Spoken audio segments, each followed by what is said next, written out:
રાજકોટમાં ઉત્તરાયણ પૂર્વે ડીઈઓ દ્વારા તમામ શાળાને પરિપત્ર અપાયો છે। પરિપત્ર બાદ અડાજણ ખાતે આવેલી વિદ્યાકુંજ શાળાના સંચાલક અને આચાર્ય દ્વારા વિદ્યાર્થીઓને અનોખી પહેલ કરાઈ છે।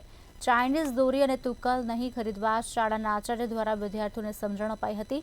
ચાઇનીઝ દોરી અને તુક્કલના વેચાણ પર પ્રતિબંધ મુકાયો છે। તુક્કલથી આગજનીના બનાવો વધતા હોય છે, ત્યારે વિદ્યાર્થીઓને પતંગ અને ફિરકી આપી સમજણ અપાઈ હતી।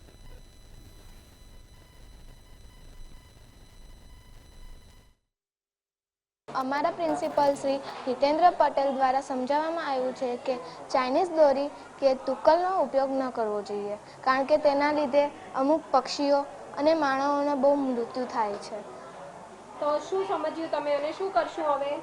હવેથી અમે ચાઇનીઝ તુક્કલ કે ચાઇનીઝ દોરીનો ઉપયોગ ન કરવો જોઈએ એ બાબતે બધાને સમજાવવામાં આવશે અને અમે ઉપયોગ ન કરીશું।